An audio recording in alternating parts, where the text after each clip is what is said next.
hence the smiling. In theory, we should be going live.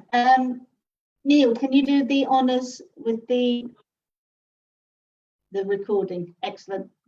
So, welcome to number 6. Why don't you number 6? Why don't you listen to me and do what I say? Hi, Ian. Hi, everybody. Lee's gone. It's a bit of a shame. So he's probably gone to put the dog out or bring the dog in or something. I'm not sure. But very warm welcome. I'm going to try and stream this to Facebook. We're trying out the webinar.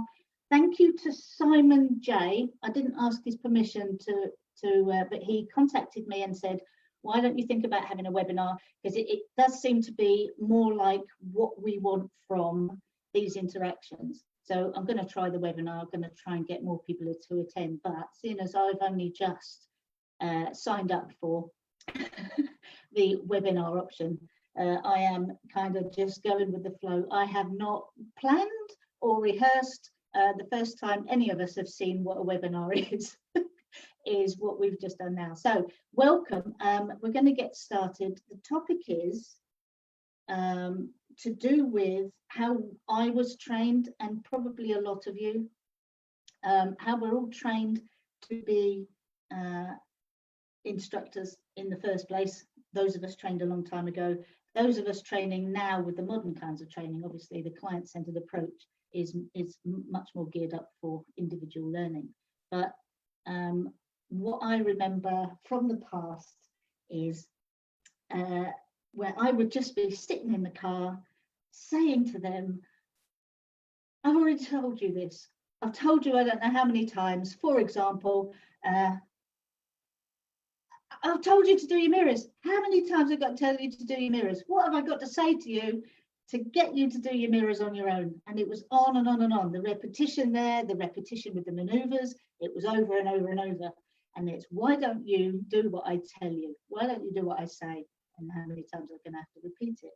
And then when I changed my approach to delivering driver training sessions, that all changed.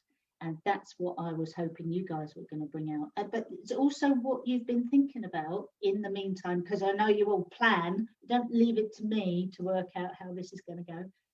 I know everyone supports me in that. But that's kind of what I was thinking. Kev, have you got any other thoughts about what you were thinking? Mine is just, why is it not working? You know, when the learner just doesn't get it. You know, it becomes frustrating, doesn't it? Absolutely. For us.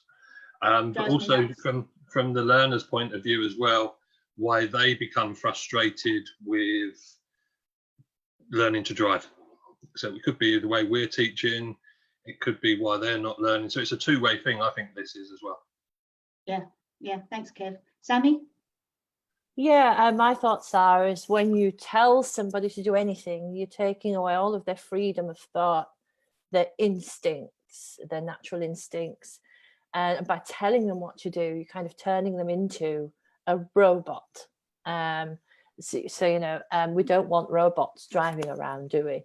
Hence the old saying, you know, when you compare a robot to somebody who we kind of coach and help to discover their own self-awareness and everything else, encouraging self-evaluation, they're becoming then the more responsible drivers. But the robots that are just being told what to do are more likely to have accidents post-test, aren't they? Hence the old saying, you learn to drive when you pass your test. I don't know if my